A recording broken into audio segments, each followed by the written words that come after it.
Internet, I'm Beanut, and today we'll be looking at the 1 to 1700th EX model, Eternal. And this model came from Hobbylink Japan once again. Now, while this model turns out to be snap fit, just like a Gundam model, I do have to emphasize that apart from the salmon pink and the white, everything else that you want to have in color has to be colored, from the engines to any of the windows or vents behind, as well as the strip runway and the main cannon there.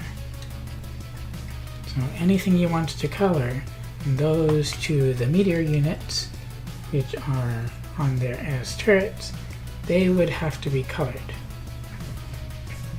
But otherwise, it looks pretty good, and it goes together fairly well, and it comes with its own little stand, so that's good. We have a little bit look at that. It actually is a slightly deeper pink than it shows on the screen. However, it's not deep salmon pink either. So it's not exactly accurate to the picture. As you're building this, you can choose between the closed catapult or the open one with the linear catapult extended. I usually have it with the closed one so that I can have the 1 to 1700 scale model there standing on it, and the Justice is the only one that can actually stand with something behind it. The other two were too back heavy, and I don't even know where they went anymore. But there's also a Freedom and I believe a Providence, even though I don't know why a Providence would be included with the Eternal. It's just there.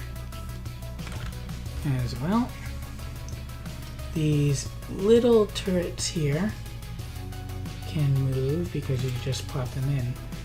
But there are so many, because they're top and bottom, that it can get a little bit tiresome while you're assembling them.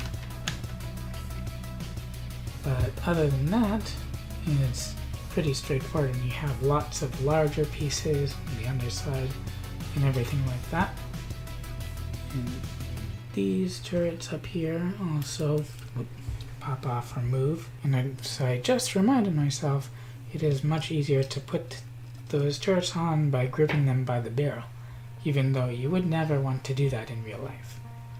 So the main cannon can go up this far and then back down, and it can also rotate slightly left and right.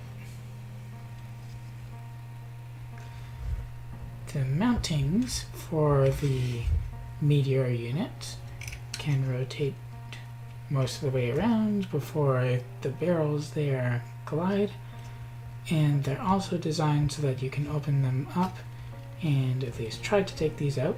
Well, there we go. That usually doesn't work for me. And then you have these separate.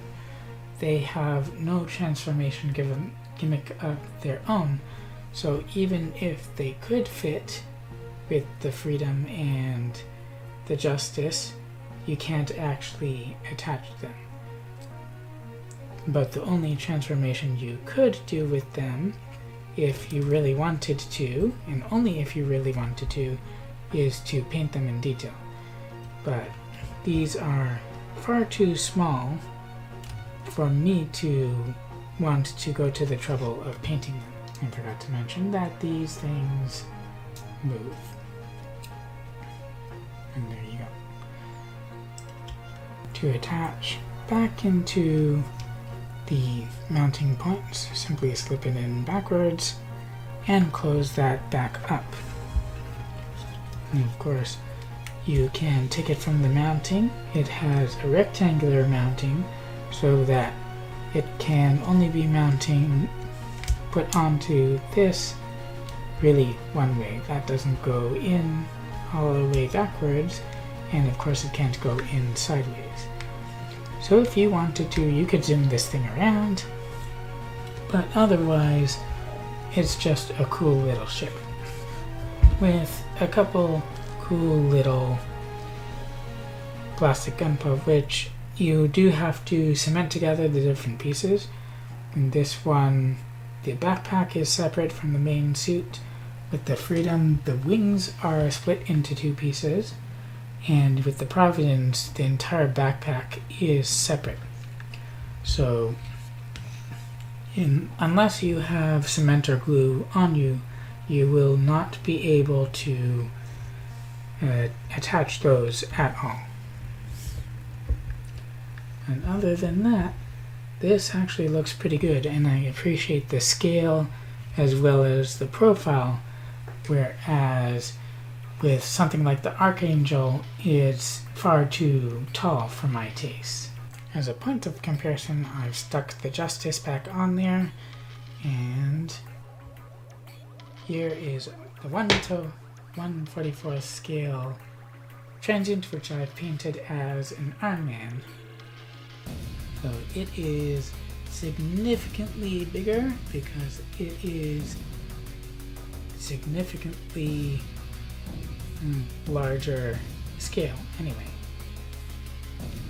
But I do kind of like to make the comparison that this is about the size of one of the minifigs that comes with the real grade figures. In conclusion, do you want this model or one like it? It's up to you whether or not you like the ship or its design, and you will not have all that much trouble in its construction other than with the small pieces like the turrets. And as long as you don't mind painting a bit, it really shouldn't be that much of a problem. The only thing that I would like to keep in mind is that these models aren't worth any more than $25, $30 perhaps. And you'll find them listed on Amazon usually for much more than that. So it is up to your discretion to whether or not you actually want to spend that much money on it simply because it might be more or less rare. No, but that's basically up to you. One of the ones that I really would like to get is the Albion, because it looks cool. But if they made one of it, I would also like to get the Tomi 2 or Tomi 2 Kai, because I really like its design as well. Pretty much a lot of things from Gundam 00 have designs that I like as well. So thank you all for watching. I hope you enjoyed this review. You can comment below any suggestions or recommendations you might have, and like and subscribe to show your support of me and my channel. And I hope to see you in the next video. Bye bye!